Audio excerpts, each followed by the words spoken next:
The late afternoon sun, a molten gold smear across the Tulsa skyline, cast long shadows across Richard Bowmont's office. 50 stories below, the Arkansas River snaked its way through the city, a dull, metallic glint in the fading light. Richard, however, barely registered the view. He swiveled in his leather chair, the faint squeak a counterpoint to the rhythmic tap of his pen against the mahogany desk. He surveyed the guest list for his upcoming party with the detached air of a connoisseur, inspecting a particularly unremarkable vintage. Chad, his young assistant, stood stiffly beside him, a nervous tremor in his hand as he held the tablet, displaying the names. "So, everyone who matters will be there, then?" Richard's voice was smooth, almost bored. He ran a hand through his perfectly styled silver hair, a gesture that spoke more of habit than vanity. Inside, a flicker of satisfaction warmed him. This party, like everything else in his life, was a meticulously crafted performance, designed to reinforce his position, his power. Chad cleared his throat. "Yes, sir. All the key players in the Tulsa real estate scene, the socialites, the influential." The last word hung in the air, tinged with a subtle irony that Richard, in his self-absorption, completely missed. Chad shifted his weight from one foot to the other. He felt a familiar unease twisting in his stomach whenever Richard indulged in these displays of casual dominance. "Good," Richard said, his eyes scanning the list again, not really seeing the names anymore. A thought, a cruel little spark of amusement, ignited in his mind. He leaned back in his chair, a slow smile spreading across his face. "You know what? Let's throw someone ridiculous on the list just for kicks." He steepled his fingers, his gaze drifting towards the window, towards the hazy outline of the city below. "That cleaning lady from downstairs, Marcia Bell. Put her on the invite list. Let's see if she actually shows." Chad's eyebrows shot up in surprise. "Marcia Bell, sir? Are you sure?" He could feel the blood draining from his face. He knew this wasn't about amusement. It was about power, about reminding everyone, even the woman who scrubbed his toilets, of the vast gulf that separated them.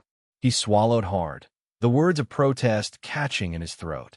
He had learned long ago that challenging Richard's whims was an exercise in futility. Richard's smile widened. "Why not? It'll be entertaining." The word dripped with a chilling nonchalance that made Chad shudder. He typed Marcia Bell's name into the guest list, each keystroke feeling like a small betrayal. He avoided looking directly at Richard, focusing instead on the glowing screen of the tablet, a shield against the older man's casual cruelty.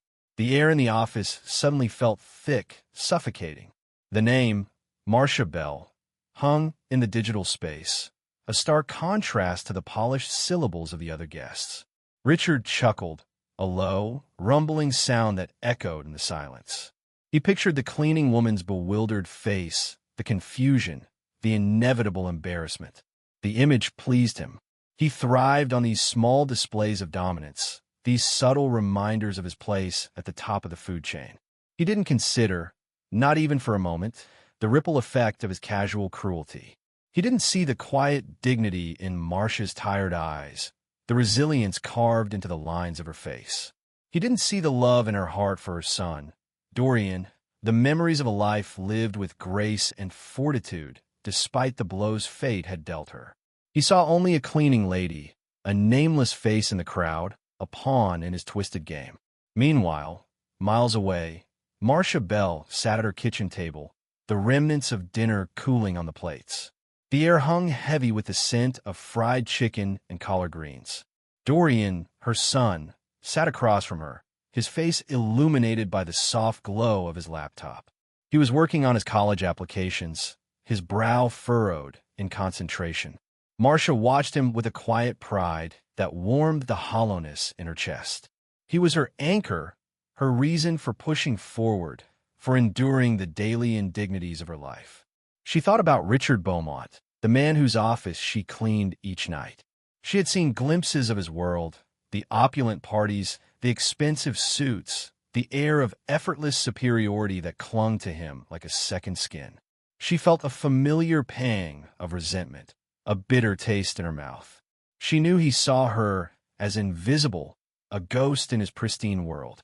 And yet, she cleaned his messes, literally and figuratively, wiping away the traces of his extravagant life. Later that evening, as she emptied the wastebaskets in Beaumont's office, a crisp white envelope lay on his desk, its surface gleaming under the fluorescent lights. Curiosity tugged at her. She knew she shouldn't, but her fingers reached out, tracing the embossed lettering of the return address. Richard Bowmont Estates. She hesitated, a flicker of unease in her chest. She picked up the envelope, the weight of it surprisingly heavy in her hand. She turned it over, her eyes widening as she saw her name, Marcia Bell, written in elegant script across the front. Her heart pounded against her ribs. An invitation? To his party? A wave of confusion washed over her. Why would Richard Bowmont invite her, a cleaning lady, to his exclusive gathering? She tore open the envelope, her fingers trembling slightly. Inside, on thick, creamy paper, was a formal invitation to Richard Beaumont's annual summer gala. She reread the invitation, her mind racing. A joke? A cruel prank? Or was it something else entirely? A strange mix of emotions churned inside her: disbelief, anger, a flicker of something akin to defiance. She looked around the empty office, the silence amplifying the sudden rush of adrenaline coursing through her veins. The city lights twinkled outside the window, a million silent witnesses to this unexpected turn of events. She clutched the invitation in her hand, the smooth paper a stark contrast to the rough calluses on her fingers. In that moment, a seed of resolve began to take root, a quiet determination to reclaim her dignity, to challenge the assumptions of a man who saw her as nothing more than a shadow in his world. The cheap paper felt stiff and alien between her fingers, cream-colored, embossed with an elaborate, almost aggressive flourish. It had landed amongst the coupon flyers and supermarket circulars, as out of place as a diamond in a dust bin. Marcia Bell, her hands still damp from the evening's dishwashing, reread the name hers printed in elegant script beneath the gilded Bowmont estate. An invitation to Richard Beaumont's infamous summer gala. Her heart, usually a steady drum against her ribs, fluttered like a trapped bird. This couldn't be right. Some mistake. Richard Bowmont, the man whose office she scrubbed clean 3 nights a week, the man whose casual disregard clung to her like the faint scent of his expensive cologne, had invited her to his party. The absurdity threatened to crack her composed facade. A laugh, dry and humorless, escaped her lips. She could almost picture it. Bowmont and his cronies, their faces flushed with expensive wine, their laughter echoing through the opulent halls, the whole thing a cruel joke at her expense. He'd probably wager with someone, a twisted game to see if the cleaning lady would actually show. The thought sent a chill crawling up her spine. She crumpled the invitation, the elegant script mocking her from the tightening ball of paper. "Something wrong, Ma?" Dorian, her son, stood in the doorway of the small kitchen, his tall frame filling the space. He had his father's eyes, kind and deep-set, filled with a quiet concern that mirrored her own unease. Marcia hesitated, the crumpled invitation heavy in her hand. Shame, hot and prickly, rose in her throat. She didn't want him to see this casual dismissal of their existence, this reminder of their place in the world. "Just junk mail," she mumbled, tossing the crumpled paper towards the overflowing bin. She missed. It landed on the worn linoleum, a stark white blemish against the faded floral pattern. Dorian picked it up, smoothing the creases with careful fingers. He read the invitation, his eyebrows rising in surprise. Then, a slow smile spread across his face. It wasn't a smile of amusement, but something else entirely, something that resonated with a fierce, protective warmth. "Beaumont's party? Ma, this is don't—" "Dorian," she interrupted, her voice sharper than she intended. The shame had morphed into something else, something harder, colder. "It's a joke, a cruel one." He folded the invitation, handing it back to her. "Maybe, or maybe it's something else." Marcia stared at the invitation again, the gilded letters shimmering under the dim kitchen light. Dorian's words echoed in her mind. "Something else. What could that possibly be? The thought, unwelcome yet persistent, began to take root. Perhaps it wasn't just a joke. Perhaps it was a challenge, an opportunity. They think they can just dismiss us, Dorian continued, his voice low and steady, like we're invisible, like we don't exist. He met her gaze, his eyes burning with an intensity that startled her. Then go, Ma, he said, his voice gaining strength. Let them see you. Make them sorry they ever opened their mouths. His words pierced through her carefully constructed defenses, striking a chord deep within her. A flicker of something she hadn't felt in years, defiance, ignited in her chest. She looked at the invitation, no longer seeing a symbol of ridicule, but a gauntlet thrown down. The night stretched on, the silence of the small duplex punctuated only by the rhythmic tick of the old grandfather clock in the living room. Sleep evaded her. Images of the party, the glittering lights, the sea of unfamiliar faces swirled in her mind. Doubt gnawed at her. What was she thinking? Walking into that lion's den? What good could possibly come of it? But another voice, quieter yet more persistent, whispered in the back of her mind. Dorian's voice. Let them see you. Make them sorry. The thought, once terrifying, now held a strange appeal. A chance to reclaim something she had lost, something she hadn't even realized she was missing. Dignity. Saturday morning dawned, painting the sky in hues of pale pink and gold. Marcia stood before the dusty mirror in her bedroom, her reflection staring back at her, a woman etched with years of hard work and quiet resilience. She had made a decision. She would go. The bus ride to downtown Tulsa was a blur of faces and fleeting landscapes. Marcia sat by the window, her gaze fixed on the passing scenery, her mind a whirlwind of conflicting thoughts. She felt a strange mix of trepidation and anticipation, a sense of stepping into the unknown. She stopped at a small boutique she had often admired from afar, its window display showcasing dresses that seemed to belong to another world. Hesitantly, she pushed open the door, the chime announcing her arrival. The air inside was cool and fragrant, a stark contrast to the humid air outside. A young saleswoman, her smile bright and welcoming, approached her. Marcia felt a familiar wave of self-consciousness wash over her. She almost turned to leave, the ingrained instinct to retreat to the familiar overwhelming her. But then, she remembered Dorian's words, his unwavering belief in her. She straightened her shoulders, her gaze meeting the saleswoman's. I'm looking for a dress, she said, her voice steadier than she expected. For a party. The bus ride to Broken Arrow was a blur of strip malls and faded billboards, each mile a step further from the sterile gleam of Bowmont Tower. Marcia watched the changing landscape, her reflection superimposed on the window, a ghost in the Oklahoma sun. Richard Beaumont's laughter still echoed in her ears, a discordant melody against the rumble of the engine.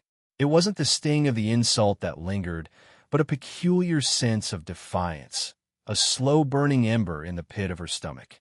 She thought of Dorian, her son, his encouraging words of balm against the raw wound of humiliation. He'd said, "Go, Mama. Show them who you are." And now, staring at the passing scenery, she felt a shift within her.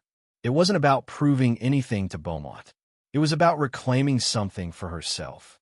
Sharonda's boutique was a splash of color against the muted backdrop of Main Street. The bell above the door chimed as Marcia entered, the sound momentarily dispelling the weight of her thoughts. The air hummed with the quiet buzz of conversation and the faint scent of lavender.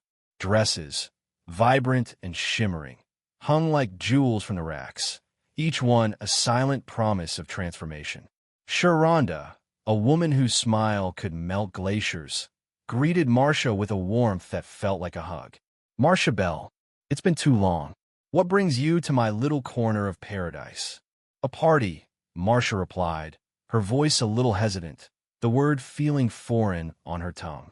She still wasn't entirely sure why she was doing this dance with a man who clearly saw her as nothing more than a speck of dust. Perhaps it was the years of silent acquiescence, the constant brushing aside of her own desires, that fueled this sudden, reckless impulse. A party? Sharonda's eyes lit up with a mischievous glint. Honey, you came to the right place. Tell me, what kind of magic are we conjuring today? Marcia hesitated. The words she'd been turning over in her mind since she left Dorian felt audacious, even dangerous. I need to look like I belong somewhere they don't want me. The air in the boutique seemed to still for a moment. Sharonda's smile softened, replaced by a look of understanding that ran deeper than pleasantries. I know just the thing, she murmured, her voice laced with a quiet strength. The next hour unfolded like a dream. Silks and satins whispered against Marcia's skin, colors blooming around her like exotic flowers. Each dress was a possibility, a different version of herself waiting to be unveiled. But none of them felt quite right. They were beautiful, yes, but they lacked the armor she needed to face the lions in Bowmont's den. Then, Sharonda appeared, holding a gown that seemed to shimmer with an inner light.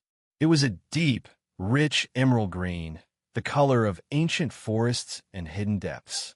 The fabric flowed like liquid moonlight, clinging to the curves of Marcia's body with a seductive grace.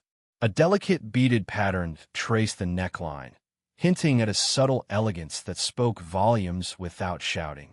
Marcia's breath caught in her throat. She could see herself in that dress, not as Marcia the cleaning lady, but as Marcia, a woman of strength, resilience, and quiet power. The woman Dorian saw, the woman she'd almost forgotten existed. As she slipped into the gown, a strange sense of calm washed over her. The fabric felt cool and smooth against her skin, a comforting embrace against the turmoil within. Looking in the mirror, she barely recognized the woman staring back. The emerald green brought out the warm undertones of her skin, making her eyes sparkle with a newfound fire. The dress wasn't just clothing. It was a transformation, a declaration of self-worth. It's perfect," she whispered, her voice thick with emotion. The reflection in the mirror wasn't just a woman in a dress. It was a reflection of a spirit rekindled, a strength rediscovered. Sharonda beamed, her eyes shining with pride. "You, my dear, are a vision. Now, let's find the perfect shoes to complete the spell." As Marcia tried on different shoes, her initial anxiety began to dissipate, replaced by a growing sense of anticipation. She wasn't just attending a party. She was stepping into a battlefield, armed with nothing but her dignity and a dress that spoke volumes. This wasn't about revenge or spite. It was about reclaiming her narrative, refusing to be defined by the dismissive glances and condescending laughter of a man who couldn't see past the surface. The image of Bowmont's sneering face flashed in her mind, but this time it didn't bring a sting of humiliation. Instead, it ignited a spark of determination, a quiet resolve that settled deep within her bones. He wanted a show? She would give him one. He wanted to see her as a joke. She would show him the punchline. The emerald green gown was more than just fabric and thread. It was a symbol of her refusal to be diminished, a testament to the quiet power that resided within. The wrought iron gates, tipped with menacing spikes, seemed to sneer at the approaching car. Marcia's reflection, framed by the car window, stared back at her, a stranger cloaked in emerald silk. Beneath the carefully applied makeup, beneath the elegant twist of her hair, she felt the tremor of a woman stepping into a battlefield. Her heart thrummed a slow, steady rhythm against her ribs, a drumbeat of defiance. Dorian's words echoed in her mind, "Go, Mama. Show them." He had helped her choose the dress, a shimmering thing that whispered of a past life, a life before loss and hardship had etched themselves onto her bones. This wasn't about Richard Bowmont, not entirely. It was about reclaiming the pieces of herself she thought were lost forever, about showing the world, and more importantly, herself, that Marcia Bell was not defined by her circumstances. The car pulled up to the sprawling mansion, a monument to wealth and excess that felt both alien and strangely familiar. The air crackled with a murmur of voices, the clinking of glasses, a low hum of expensive revelry. Stepping out onto the manicured lawn, Marcia felt a momentary wave of dizziness, a disorienting blend of apprehension and exhilaration. She straightened her shoulders, her gaze sweeping over the assembled guests, their faces a kaleidoscope of polite smiles and veiled curiosity.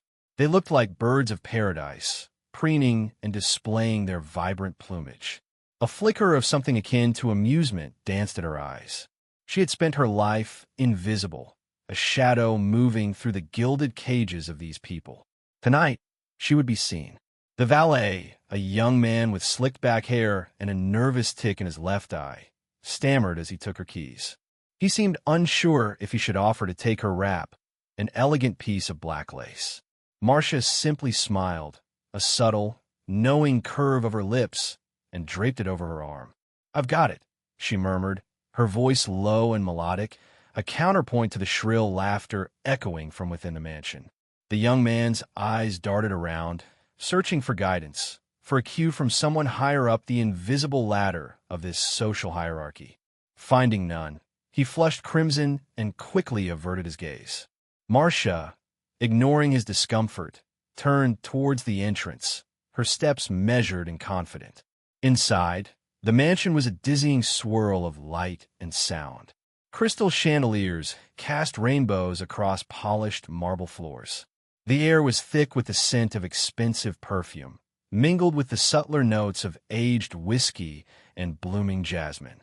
A string quartet played a languid melody in the corner, the music barely audible over the buzz of conversation.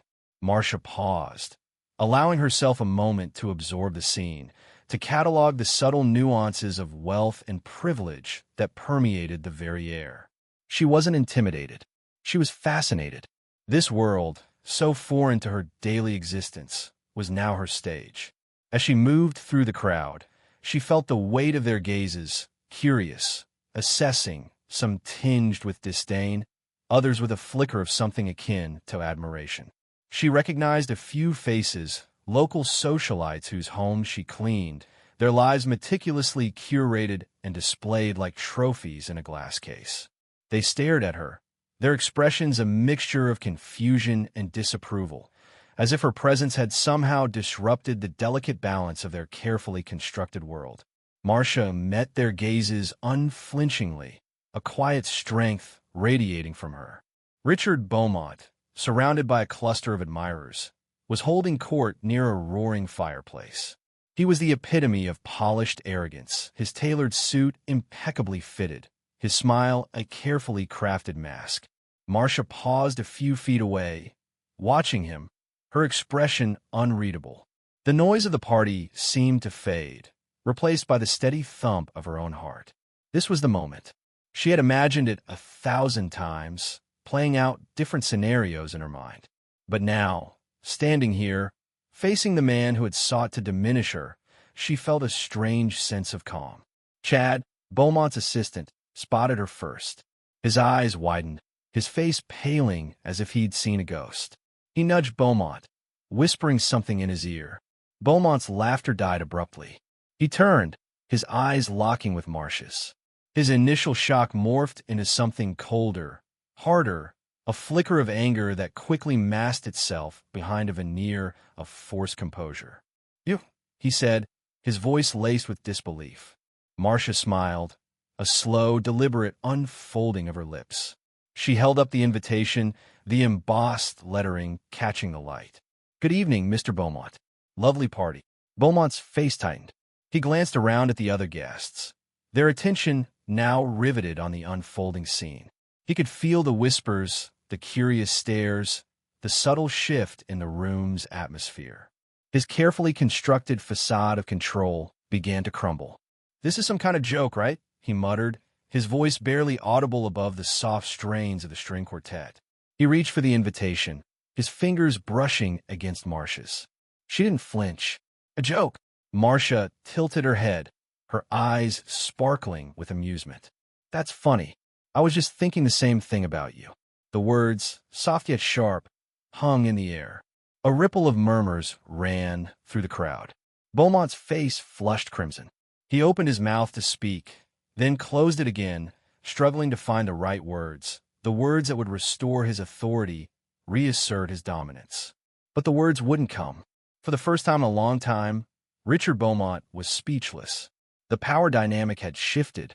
The cleaning lady, the invisible woman, now held the room captive. The faint strains of a jazz quartet drifted from the main ballroom, a muffled counterpoint to the quiet tension that filled the narrow hallway. Marcia smoothed the fabric of her midnight blue gown, the gesture a quiet anchor in the unsettling swirl of the evening. It had been an impulsive decision attending this party, a reckless, almost defiant act born from a place of wounded pride. She knew, with a chilling certainty, that Richard Beaumont's invitation had been a cruel joke, a casual display of power over someone he considered beneath him. But something in her, something forged in years of silent resilience, refused to be dismissed. She wouldn't be a punchline. The hallway, lined with framed landscape paintings and gilded frames, felt suffocating.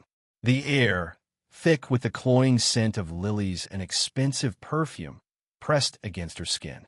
She could hear the click of heels echoing from the marble floor of the main hall, a constant reminder of the world she didn't belong to. Yet, standing here, bathed in the soft glow of the wall sconces, she felt a strange sense of calm. A quiet strength bloomed in her chest, pushing back against the years of being unseen, unheard. Footsteps. Heavy, purposeful. She knew who it was before he rounded the corner. Richard Bowmont. His tuxedo was impeccably tailored, his hair slicked back, the same predatory gleam in his eyes she'd seen across the boardroom table countless times as she cleaned late into the night. He stopped a few feet away, a flicker of something akin to discomfort crossing his face. It was a fleeting expression, quickly masked by a practiced smile. "Marcia," he began, his voice smooth, laced with a false cordiality that grated on her nerves. He paused, searching for the right words, the words that could somehow erase the ugliness of his actions. Marcia watched him, her expression unreadable. Inside, a storm of emotions raged. Anger, hurt, a deep-seated weariness. But she kept her silence, letting the silence stretch, heavy and pregnant with unspoken truths. He shifted his weight, the polished leather of his shoes gleaming under the dim light. About the invitation, it was meant as a jest, a bit of harmless fun. He chuckled nervously, the sound echoing hollowly in the confined space. Harmless, Marcia finally said, the word a dry whisper. The quiet power in her voice startled him. He wasn't used to being challenged, certainly not by someone like her. She could see it in the subtle tightening of his jaw, the way his eyes darted around the hallway, as if seeking an escape. "I didn't mean to offend you," he stammered, the carefully constructed facade of his composure beginning to crumble. "Offend me?" Marcia tilted her head, a faint smile playing on her lips.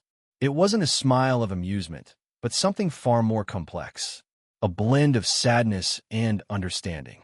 "Mr. Beaumont, you didn't offend me. You exposed yourself." He frowned, his confusion genuine. He couldn't comprehend her words. He couldn't grasp the chasm that separated their realities. He saw her presence here as an anomaly, a disruption to his carefully curated world. He couldn't see the quiet dignity that radiated from her, the strength forged in years of facing down far greater indignities than a misplaced invitation. "You're uncomfortable," Marcia continued, her voice soft yet unwavering. "You're not uncomfortable because I'm out of place. You're uncomfortable because I belong here. And you didn't plan for that." Her words hung in the air, heavy with unspoken truths. The carefully constructed walls of Richard Beaumont's world, built on wealth and privilege, began to crack. He opened his mouth to speak, to offer another hollow apology, but the words caught in his throat. He had no defense against her quiet power, against the unwavering truth reflected in her eyes. He looked at her, really looked at her for the first time, and saw not a cleaning lady, not a servant, but a woman of immense strength and quiet dignity. A woman who refused to be diminished, who refused to be defined by his limited perception of her. He averted his gaze, unable to sustain the weight of her gaze. The carefully constructed mask of indifference he wore so diligently began to slip. He felt a prickle of shame, a sensation so foreign, so unsettling that it left him momentarily speechless. Marcia watched him, a flicker of something akin to pity in her eyes. He was a prisoner of his own making, trapped in a world of his own design, a world where he held the power, or so he thought. Tonight, that power had shifted subtly but irrevocably, and he didn't know how to handle it. The silence stretched, broken only by the distant strains of music and the faint hum of the air conditioning. Richard Bowmont, the man who controlled skylines and fortunes, stood in a dimly lit hallway, stripped bare of his usual arrogance, confronted by a truth he couldn't comprehend. The carefully crafted world he had built around himself, a world of carefully curated appearances and shallow victories, suddenly felt small, insignificant, and profoundly empty. The crystal chandelier cast fractured rainbows across the polished marble floor, a kaleidoscope of light that seemed to mock the hollowness Marcia felt echoing within her. She'd chosen a simple black dress, nothing extravagant, yet its elegant lines spoke volumes against the backdrop of opulent excess. Around her, the air buzzed with the shallow murmur of conversations she couldn't quite grasp, snippets of stock prices and vacation homes, a language as foreign to her as ancient Greek. Each sip of champagne felt like a betrayal of the life she knew, the life she'd built brick by weary brick after Thomas was gone. Yet, here she stood, a solitary figure amidst the swirling currents of Beaumont's carefully constructed world. Dorian's words, whispered before she left, echoed her mind. "Hold your head high, Mama. You're worth more than all this." His belief in her, so pure and unwavering, was the anchor tethering her to reality in this sea of surreal extravagance. She'd come here not to be accepted, but to reclaim a piece of herself she'd almost lost in the endless cycle of scrubbing floors and polishing brass. A faint scent of lilies hung in the air, a stark contrast to the harsh chemical tang that clung to her own clothes, a constant reminder of her place in this world. Or rather, the place they expected her to occupy. Tonight, she would redefine that place. A cluster of guests drifted towards her, their initial curiosity morphing into something resembling genuine interest. She listened patiently as a woman with a cascade of auburn hair recounted a harrowing tale of missed flights and lost luggage, the drama laced with a hint of manufactured distress. Marcia offered a small, knowing smile, thinking of the real hardships she'd faced, the quiet struggles that etched themselves onto the soul, leaving no room for such frivolous concerns.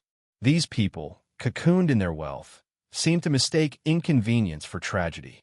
But there was a strange sort of comfort in their naivete, a reminder that even in this gilded cage, they were still searching for connection, for a flicker of genuine human interaction. Perhaps, she thought, that's why they gravitated towards her. She offered them something real, something unfiltered by the pretense that permeated this room. A gentleman with kind eyes and a distinguished air approached, a glass of amber liquid swirling in his hand. He introduced himself as Harold Brinkley, an attorney. His voice, warm and resonant, lacked the condescending edge she'd come to expect from Beaumont's circle. He spoke to her not as a curiosity, but as an equal, engaging her in a conversation about the changing landscape of Tulsa, the subtle shifts in demographics and architecture. His questions were thoughtful, his observations insightful. He seemed genuinely interested in her perspective, a stark contrast to the dismissive glances she'd received earlier. "You have a remarkable presence, Mrs. Bell," he remarked, his gaze steady and appreciative. A quiet strength. Marcia felt a warmth bloom in her chest, a flicker of the pride she'd buried beneath layers of weariness. His words were a balm to the wounds inflicted by Beaumont's casual cruelty. "Thank you, Mr. Brinkley," she replied, her voice soft yet firm. "It's a strength born of necessity." He nodded, a knowing glint in his eyes. "I understand. Resilience is a powerful force." He paused, then added, a hint of intrigue in his tone, "Can you sing something? I think we all would." The request caught her off guard. Singing? In this place? It felt absurd, almost sacrilegious. Her voice, once a source of solace and joy, had been silenced by grief and the relentless demands of survival. But something in Mr. Brinkley's eyes, a genuine plea for connection, sparked a flicker of defiance within her. She hesitated, a war raging within her. The fear of exposure, of being judged and ridiculed, clashed with a deep-seated yearning to share the music that still resonated within her soul. The room seemed to hold its breath, the whispers fading into a hushed expectancy. Richard Bowmont stood near the fireplace, a mask of bewildered annoyance etched on his face. He hadn't anticipated this. He'd expected Marcia to be a spectacle, a source of amusement for his jaded guests. But her quiet dignity, the unwavering strength that radiated from her, had disrupted his carefully orchestrated performance. Marcia closed her eyes, taking a deep breath, the scent of lilies mingling with the faint aroma of whiskey and expensive perfume. She thought of Dorian, of his unwavering faith in her, and the fear began to recede, replaced by a sense of quiet determination. When she opened her eyes, a newfound clarity shone within them. She began to sing. Her voice, rich and resonant, filled the cavernous room, weaving a tapestry of sorrow and hope, of resilience and strength. It was a spiritual, a melody passed down through generations, a testament to the enduring power of the human spirit. The room fell silent, captivated by the raw emotion that poured from her. The clinking of glasses, the forced laughter, the superficial chatter all vanished, replaced by a profound stillness. As the last notes faded, a wave of emotion washed over the room. Some wept openly, others sat in stunned silence, their faces etched with a mixture of awe and introspection. Richard Bowmont stood alone, his carefully constructed facade crumbling around him. He'd intended to humiliate her, to reinforce his own power and privilege. But in her act of defiance, in her willingness to share her vulnerability, Marcia had exposed his own shallowness, his own desperate need for validation. The party, once a symbol of his success, now felt like a hollow charade. He looked at Marcia, truly saw her for the first time, and felt a pang of regret, a flicker of something akin to shame, deep within his chest. The applause that erupted around him felt like a condemnation, a judgment not just on his actions, but on the emptiness that lay at the heart of his meticulously curated life. The last note faded, a tremor of silence hanging in the air before it shattered into applause. A genuine, heartfelt applause that echoed through the opulent hall, a sound so different from the polite, almost obligatory clapping that had followed the hired pianist earlier in the evening. Marcia felt a strange calm descend upon her, a quiet victory blooming in her chest. Her hands, still resting on the borrowed piano, trembled slightly, not from fear, but from the residual energy of the song. She hadn't sung like that in years, not since life had taken its cruel turn. The faces in the crowd, once masks of polite indifference, now held a flicker of something real. Admiration, perhaps even respect. The thought, so foreign and yet so deeply craved, sent a ripple of emotion through her. The first to approach was the attorney, Harold Brinkley. His eyes, crinkled at the corners with a genuine smile, held a warmth that surprised her. "That was astonishing, Miss Bell. Truly. Where did you learn to sing like that?" His voice, a low rumble, was devoid of the condescending tone she had come to expect from men of his stature. Marcia, still slightly dazed, found herself answering honestly. "My grandmother taught me. We sang in church, back in Mississippi." A fleeting image of her grandmother's weathered hands on the old, out-of-tune piano flitted through her mind, a bittersweet pang accompanying it. She had a voice that could move mountains, Marcia added, a small smile touching her lips. Brinkley chuckled, a low, resonant sound. "I can believe it. You certainly inherited her gift." Others began to gather around, their voices a low murmur of praise and curiosity. Loretta, her face beaming, squeezed Marcia's hand. "I told you, Marcia, you have a voice that needs to be heard." Marcia met Loretta's gaze, a silent understanding passing between them. This wasn't just about the song. It was about being seen, about reclaiming a piece of herself that had been buried under layers of hardship and societal indifference. Richard Beaumont watched from the sidelines, a muscle twitching in his jaw. The room, his party, no longer revolved around him. The spotlight, both literal and metaphorical, had shifted. He felt a disconcerting sense of displacement, as if the ground beneath his feet had subtly tilted. This wasn't how it was supposed to be. This cleaning woman, this interloper, was holding court in his mansion, captivating his guests with a simple song. The carefully constructed facade of his world, a world where he dictated the narrative, was cracking. He swallowed the bitter taste of his own miscalculation. He had underestimated her. He had seen her as a pawn in his cruel game, a source of amusement for him and his circle. Now, the pawn had become a queen, and he, the king, felt strangely checkmated. He caught Chad's eye across the room. The young assistant, usually so eager to please, looked away quickly, a flicker of guilt crossing his face. Richard felt a surge of anger, a need to find someone to blame for this disruption. He strode towards Chad, his steps sharp and purposeful. The music, the laughter, the conversations, they all faded into background noise as he zeroed in on his target. "Chad," he said, his voice low and tight, a word. Chad flinched, bracing himself for the inevitable. He followed Richard to a secluded corner of the room, his heart pounding against his ribs. "Yes, Mr. Beaumont." He tried to maintain a professional composure, but his voice betrayed a hint of nervousness. Richard's eyes, usually cold and calculating, now burned with an almost feverish intensity. "Why the hell did you actually send her the invite?"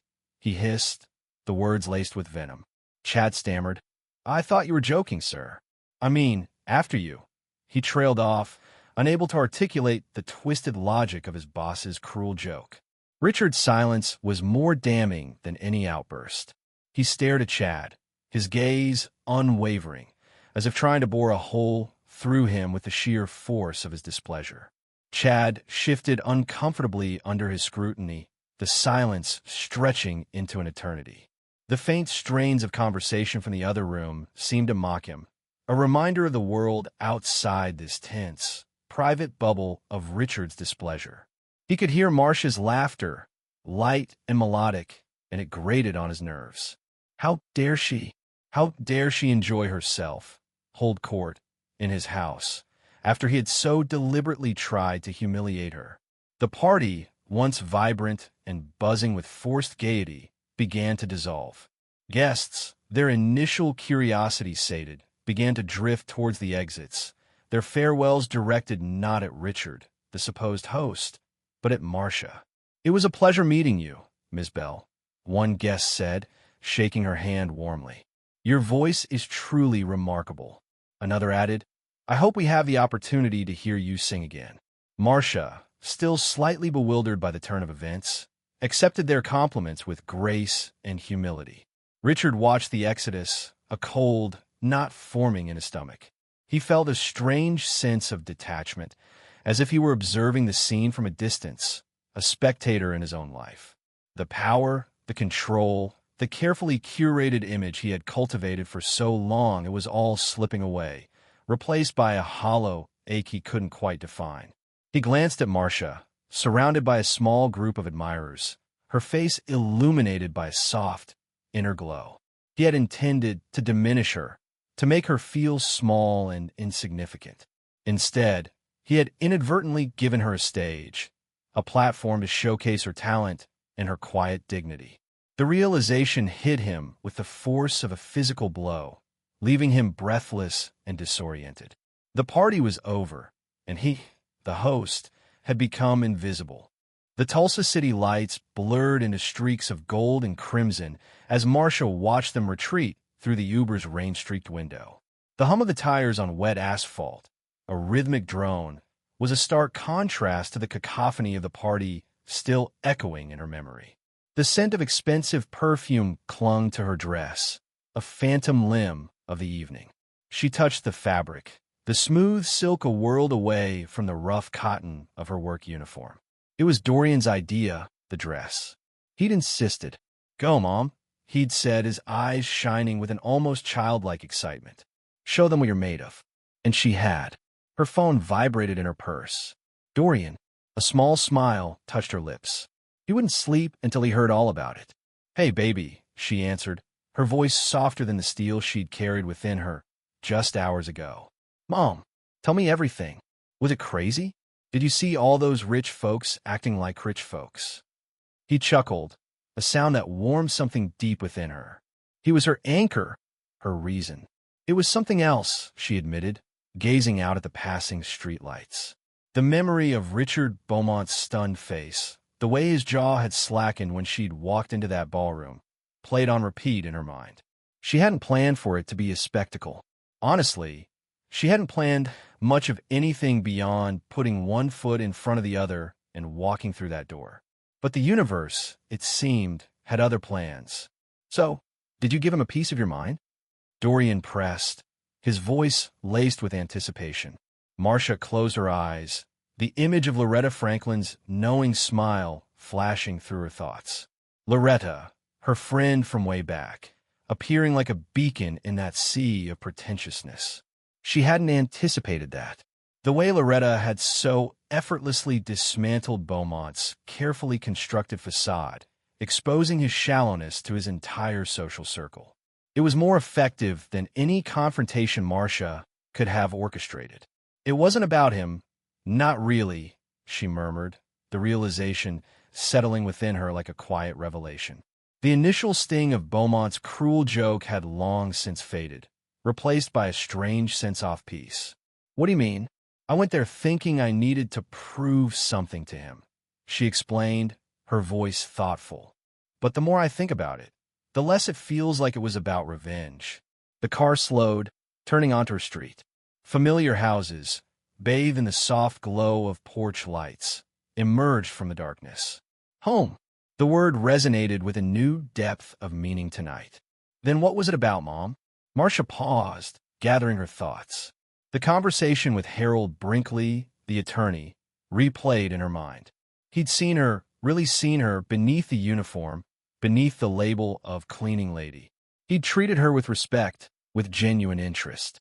He'd even asked her to sing, recognizing the passion simmering beneath her quiet exterior. That conversation, more than any confrontation with Bowmont, had been the true victory of the night. It was about being seen, Dorian, she said softly, a quiet strength creeping into her voice. It was about reminding people that even the ones they think are invisible, the ones they try to erase with their indifferent souris, still here. She looked out at her house, a small, modest structure, but a haven nonetheless. And we deserve to be acknowledged. The Uber pulled up to her curb. She thanked the driver, her voice carrying a newfound confidence. As she walked towards her front door, she could almost feel Dorian smile through the phone. Let's just say, she continued, the corner of her mouth lifting into a small, knowing smile. They'll think twice next time they try to laugh at somebody who cleans their toilets. There was a moment of silence on the other end. Then Dorian's laughter erupted, filling the night air. It was a sound of pure joy, of shared understanding, of pride. And in that moment, Marcia knew she had done more than just attend a party. She had reclaimed a piece of herself, a piece she hadn't even realized was missing. She unlocked her door, stepping into the warm embrace of her home. The scent of cinnamon and vanilla, remnants of the cookies she'd baked earlier that day, filled the air. It was a simple pleasure, a world away from the champagne and caviar of Beaumont's mansion. But it was real. It was hers. And tonight, it felt like enough. More than enough. The echoes of the party, the whispers and stares began to fade into the background, replaced by the comforting rhythm of her own life.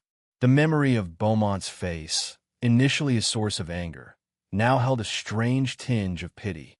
He was trapped in his world of gilded cages and hollow victories, blind to the richness of the lives he dismissed so easily. And Marcia, standing in the quiet sanctuary of her home, felt a surge of something akin to compassion. He wouldn't understand, not yet. But maybe, just maybe, tonight's events had planted a seed of doubt, of questioning, of the unsettling realization that the world was far more complex, far more nuanced than he had ever allowed himself to see. And that, she realized, was a victory in itself. The silence was the first thing that hit him. Not a true silence, of course. The hum of the air conditioning, the distant click of keyboards, the muffled murmur of phone calls, the usual symphony of a Monday morning in a high-rise office building. But it was different. It was subdued. Richard Bowmont, perched on the edge of his mahogany desk, stared out at the cityscape, a knot tightening in his chest. He felt it, this subtle shift in the atmosphere, a change in the very air he breathed. It pricked at him, an irritating itch he couldn't quite scratch. He thought back to Saturday, the party, the shimmering dresses, the forced laughter echoing in the vast spaces of his mansion. He'd thrown dozens of parties, each grander than the last. Yet this one lingered, not for its success, but for the lingering dissonance of an unexpected note. Marcia Bell. The name echoed in the quiet chambers of his mind. He'd meant it as a joke, a cruel jab at Chad, his ever-earnest assistant. Adding the cleaning lady's name to the guest list, a preposterous notion, meant to elicit a nervous chuckle, a shared moment of superiority. Instead, it had backfired, spectacularly. He could still see her, standing at the edge of the ballroom, an island of quiet dignity in a sea of boisterous revelry. She hadn't flinched, hadn't crumbled under the weight of his scrutiny, the barely concealed whispers. She'd simply held her head high, her gaze steady, as though she belonged there more than any of them. The memory chafed, a splinter beneath his skin. He'd wanted to dismiss her, to erase her presence from his mind like an unpleasant stain. But he couldn't. She'd etched herself onto the canvas of his weekend, a bold stroke of defiance against the carefully curated backdrop of his life. He swung his chair around, the leather creaking softly beneath him, and glanced at the usually immaculate expanse of his desk. A faint film of dust coated the surface. His gaze sharpened. He couldn't recall the last time he'd seen even a speck of dust on his desk. He pressed his finger against the cool glass, leaving a smudge. Marcia. Her absence resonated more than her presence ever had. He realized with a strange lurch in his stomach that he hadn't seen her all morning. She was always there, a silent, almost invisible presence, ensuring his world ran smoothly. Her routine was as predictable as the sunrise, as ingrained in the rhythm of his days as the chime of the grandfather clock in the lobby. "Chad," he called out, his voice sharper than he'd intended. Chad appeared in the doorway, his youthful face etched with a hesitant concern. "Yes, Mr. Bowmont." Richard hesitated, the question forming on his lips, feeling strangely awkward. "Have you seen Marcia?" Chad blinked, surprise flickering across his features. "No, sir. Not this morning." He paused, then added, "I heard she called in sick." Sick. The word hung in the air, heavy with unspoken implications. Richard felt a prickle of unease. He knew, with a certainty that chilled him to the bone, that her absence wasn't due to a common cold. He'd pushed her, underestimated her, and now, in her absence, he felt the unsettling weight of his own actions. He'd disrupted the delicate balance of his world, and the repercussions were already rippling through his carefully constructed reality. He dismissed Chad with a wave of his hand, the young man's worried glance lingering in the air even after the door had closed. Richard leaned back in his chair, the leather no longer offering its usual comfort. The silence of his office pressed in on him, amplified by the missing hum of the vacuum cleaner, the absence of the faint, lemony scent of the cleaning solution Marcia always used. He tried to focus on the stack of reports on his desk, the figures blurring before his eyes. He couldn't shake the feeling that something fundamental had shifted, a tectonic plate in his life, grinding against another, creating tremors he couldn't ignore. He thought of Loretta Franklin's words at the party, the real estate agent he'd been trying to impress, the casual way she'd mentioned knowing Marcia, the undercurrent of respect in her voice when she spoke of Marcia's past, a past Richard had never bothered to consider. He'd seen Marcia as a function, a cog in the machine of his life, not a person with a history, with dreams, with a life beyond the confines of his office building. He closed his eyes, rubbing his temples, tried to dispel the persistent image of Marcia standing in his ballroom, her quiet dignity a stark rebuke to his arrogance.